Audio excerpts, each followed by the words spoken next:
Welcome back to Plague Scythe Studios, everyone. Ryan here, and welcome to another My Top 5, because millennials and Gen Xers just love lists for some reason. But seriously, I'd planned to do another type of tutorial today, but I've been recording another cover, and I'm kind of burnt out on that, so I want to take a little bit of a break. So do keep an eye out on that in the next 2 to 3 weeks, whenever that does come out. But today we're going to be talking about my top 5 favorite guitarists. And when I say favorite guitarists, I don't mean I think these guitarists are the most influential or the most talented or whatever. They were just the ones that growing up or even more recently have influenced me in the way that I play or the type of songs I write and that sort of stuff. And I think that will become obvious once I go through some of the lists, because we talked a lot about them on other content pieces as well. So without further ado, let's get rolling. Starting in chronological order, number 1, Tony Iommi. And if he's not somewhere on your list of influences as a heavy metal or rock guitarist, you're lying to yourself, because I guarantee you at least one of your influences would say he was one of his major influences. I mean, he needs no introduction. He's basically the godfather of heavy metal. He would dispute that fact himself, but I think his sound has perpetuated so much throughout the genres that it's pretty obvious that that is the case. I remember being, 5 or 6 years old as kind of my first real memory of hearing Black Sabbath on the radio. And of course at that time that was, they were still 35-ish year old songs and still sounding fresh as ever, still sounding more energetic and progressive and heavier than even a lot of the stuff that was being played on the radio at the time. And I was just enamored completely, especially when I started getting more serious into guitar playing, when I started diving into how, Iommi got those unique, groovy almost, but still dark and tantalizing guitar tones. And of course, a lot of it is in his fingertips or lack thereof.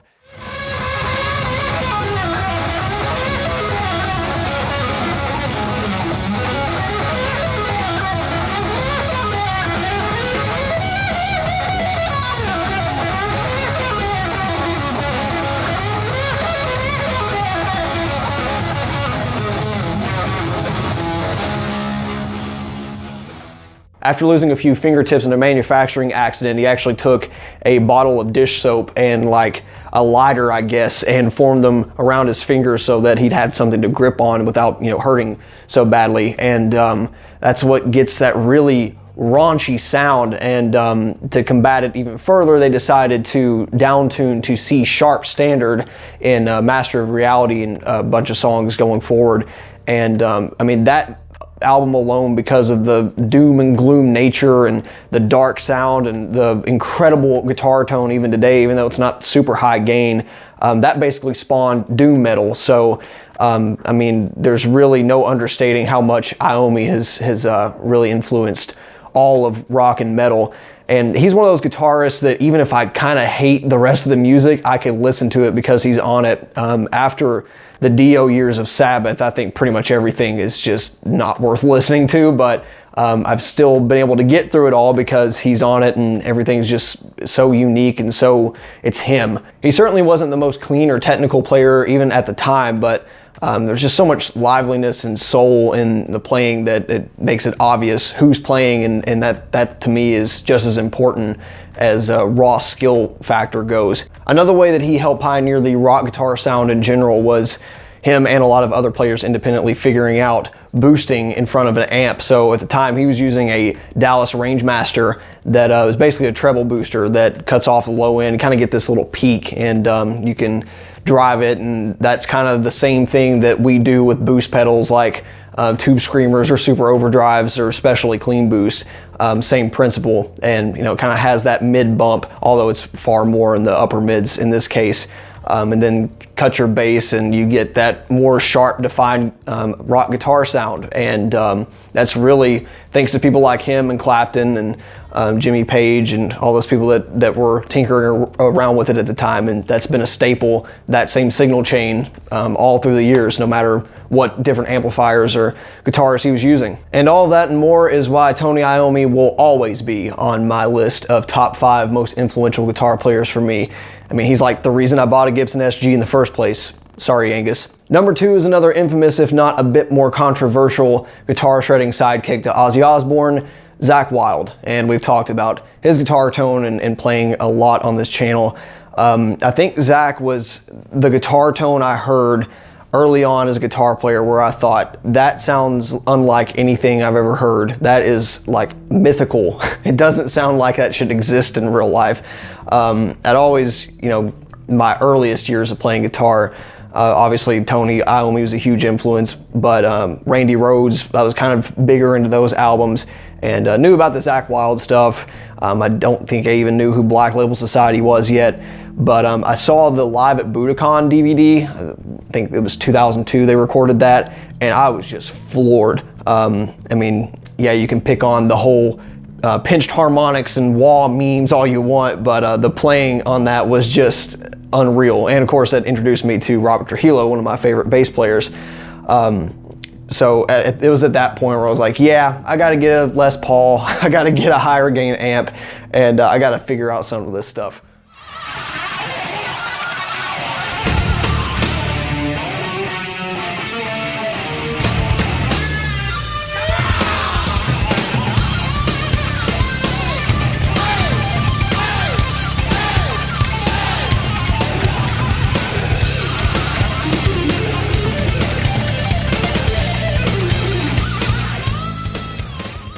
The saturated Marshall sound and super fast pentatonic picking have kept me motivated even to this day to try to bring out as much in those kind of vintage styles and sounds like he does. But I think what's really kept me hooked on Zakk over the past 5 years or more is his range, and he really has a huge range when he wants to show it.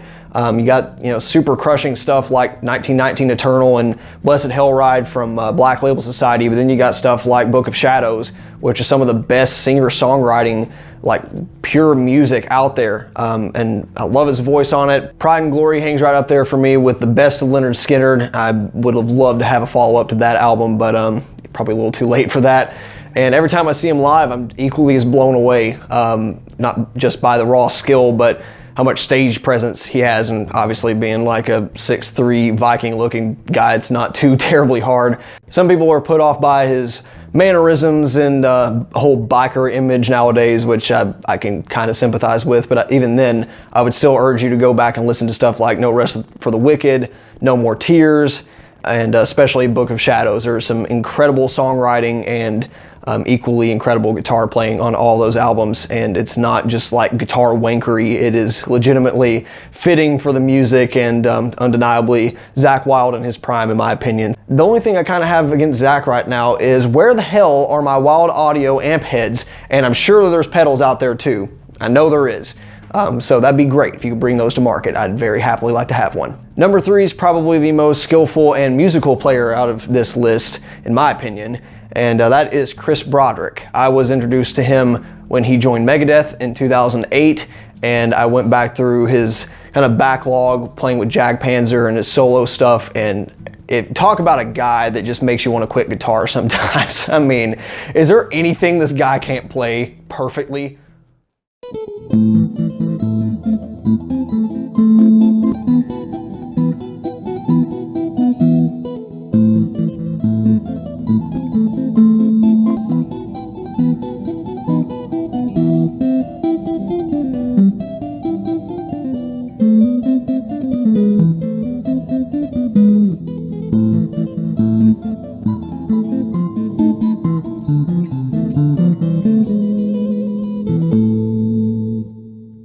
Chris was one of those guitarists that was just way too good to be in Megadeth, but I'm so glad that people like him and Marty contributed over the years, because I really liked Endgame, honestly, one of my favorite Megadeth albums. And I hated Super Collider, but you got one good one out of there. And when I saw him live, it was very impressive. He is one of the clearest guitar players I've ever heard at the sacrifice of his tone. I'm not a huge fan of his solo kind of distorted tone.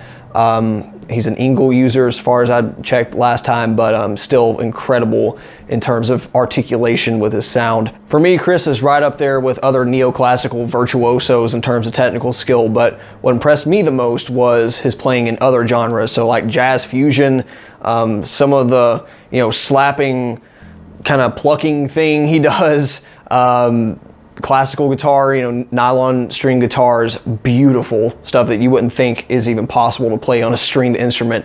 Stuff that's completely out of my league, and then I have no interest in even learning, but super fascinating to watch a heavy metal player play that kind of material, because it's obvious the links between them and how much it helps him as a metal guitarist as well. But absolutely incredible guitarist. He's actually in a band now with Sean Drover, who was also used to be in Megadeth, so if you're interested in that, it's good to know.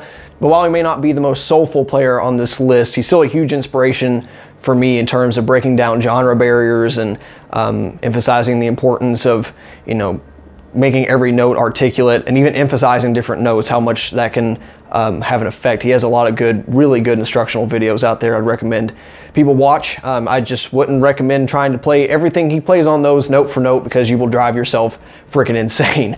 Number 4, or more accurately 4A and 4B, because I could not separate this pair of metal giants, Friedrich Thordendahl and Morten Hagstrom of Meshuga.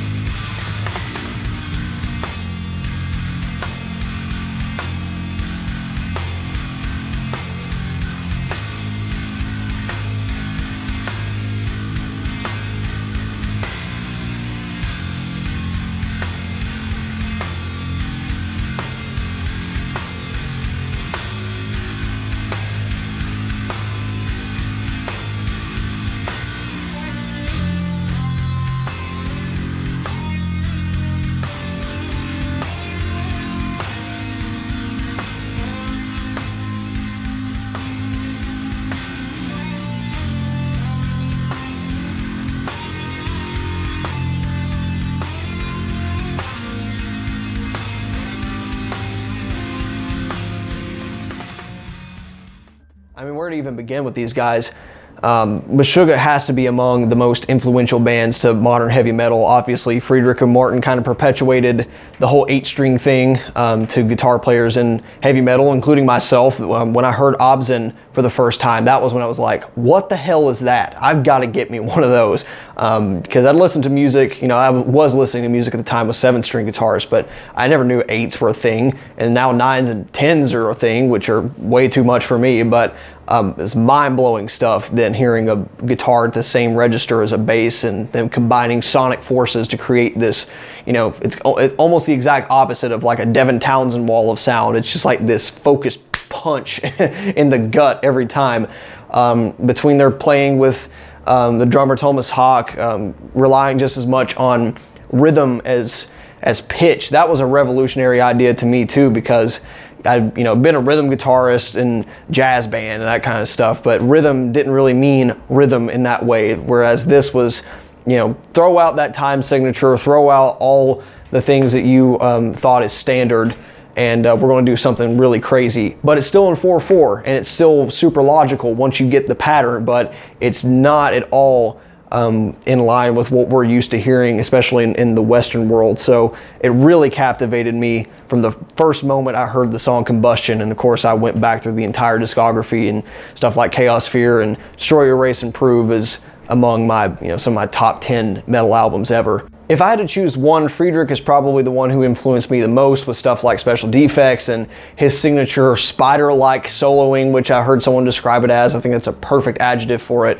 He plays some weird stuff, but he can be super melodic and beautiful when he plays legato. You hear stuff on the earlier Meshuga albums. But I super appreciate Morten as well, and that's why I refuse to separate these two, because I very much respect his grounded admiration for rhythm, and that's what he had always wanted to be. And I think that's super cool that a guitarist growing up said, you know what, screw all that fancy solo and crap, I just want to be a solid rhythm guitarist. And if I joined a band with Friedrich already in it, I probably would have relegated myself to rhythm guitars as well, because it's hard to top that guy for the kind of music they play. But I've also really appreciated Morten's songwriting over the past couple of albums, very rhythmically oriented, obviously, but he also has a very good sense of melody, even in like just kind of straight 4/4 over top of crazy sounding stuff, which he does very well live. So yeah, inseparable pair, although I'm very looking forward to hopefully Friedrich Thordendahl Special Defects 2. It should be coming up. never get tired of Meshuga. They've always impressed me over and over. On top of that, they've kind of accidentally spawned this whole djent movement, which I have very mixed feelings about, but they've managed to stay like 5 steps ahead of everyone in the competition. So it's all good. They continue to impress me in that way. And one way which definitely sealed them as like, okay, these guys are heroes in this way, for me, was Coloss, in the sense that they recorded with VST plugins. Not my favorite album from them at all, but it kind of cemented that idea of, okay, it does not matter at all what kind of gear you play through, you can make it work. And really kind of at that time made me cut the bullshit. You know, it's like, okay, quit you know, pushing back these projects or thinking you can't do it yet because, oh, I'm saving up for this piece of gear, or I'm not getting the sound I want, I'm just not inspired. These guys are doing it with a built-in plug-in in a DAW, you know, and a custom impulse response, figure it out. So that was a very inspiring moment for me. Without Friedrich and Martin, I wouldn't be an 8-string player. I wouldn't be listening to a lot of the music that I listen to, that I was introduced because of them, and I wouldn't enjoy a lot of the music that I play as much because of the things that I learned from them. So absolutely hands down among probably my top 3 most influential people in music for me. And finally, number 5, the guitarist I was most recently inspired by, and is a name that you should be very well familiar with if you're watching this channel. That is Ola Englund. Ola Englund was pretty much the heavy metal pioneer for YouTube. Everyone that you watch that does this on their own, including me, has some thanks to give to him. There was other channels, you know, like some guitar magazines and publications had their demos and whatnot, but as far as just a one-man operation who made album quality, you know, mastered quality recordings of, you know, pieces of gear, amplifiers, guitars, something that you could actually listen to and go, oh, that's what that would sound like if my favorite band played it or whatever. He's the guy to thank for it, and obviously a huge influence on the way I do my videos. And there's some things I thought, yeah, I like what he does, but I think I could do this in this unique way, or I think I could do this slightly better, or at least it you know, appeals more to what I would want to watch as the end consumer. So I have him to thank hugely for that. And I still stick him on this list, even though he's not playing wise very influential to me. He does, you know, have a few tricks up his sleeve that I definitely borrow from time to time. But I think really what did it for me as far as cementing him on this list was his tone. In terms of sound, he made it very accessible for people like me to figure out how to record yourself at home at high quality. You know, what signal change should look like if you're trying to run it to a PC, and really drill down this idea, kind of like Meshuga did, that it doesn't really matter what kind of gear you have, you can probably make it sound pretty good in the right circumstances, and if you have enough time and patience. Ola solidified my love for the Mike Fortin sound. So I'd seen like the Natos and Meathead online before that, but when he demoed the Natos and finally his signature Satan, I was like, yeah, I'm pretty much sold on that. And every album that he's put out with his own side project, Feared, has been so good sounding since then. And just goes to show, you know, how little you need nowadays to make a professional sounding album.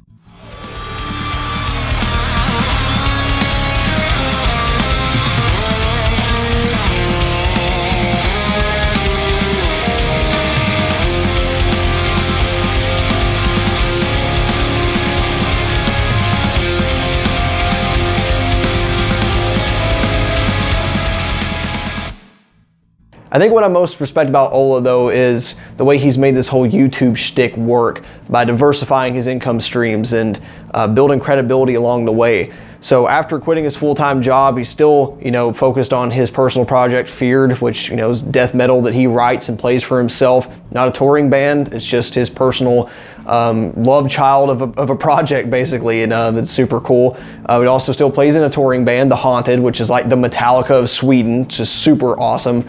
And then obviously he launched Solar Guitars not too long ago, which he's very invested in.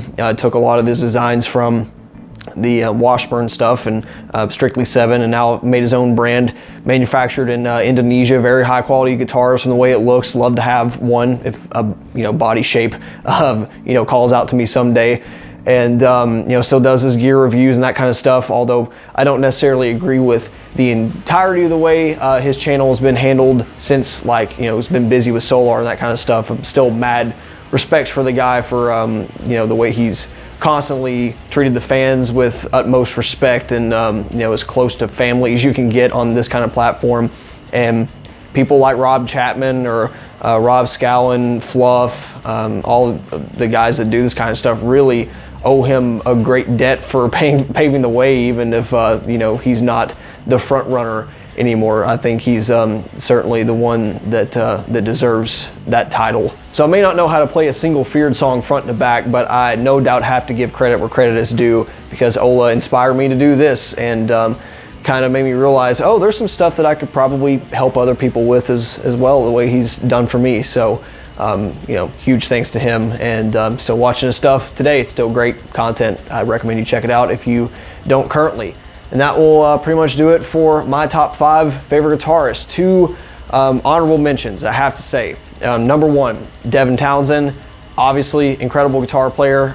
He's not on the list because I don't think he views himself as that kind of guitar player to begin with, but I don't play a lot of stuff the way he does. You know, I'm not an open tuned guitar player normally. I'm trying an 8-string thing with that, but you know, I don't play in the wall of sound. But in terms of just trying to think outside of the box and change up production, yeah, he's a huge influence to me. And then Marty Friedman. I can't play a lick of his solo stuff, and I certainly can't hold a pick the way he does, but everything in that era of Megadeth from him was hugely influential on me before I even knew, you know, kind of how special Marty was as a player. So had to throw their names out there, even though I don't think they make the cut for me personally. Both insanely talented nonetheless. So that'll do it for this top 5. And hopefully we'll see you sooner rather than later. I kind of neglected this series ever since the last entry, because that kind of turned into a whole thing. But hopefully we'll have some more stuff soon that'll be a bit more productive. So thanks for watching. See you next time. Bye.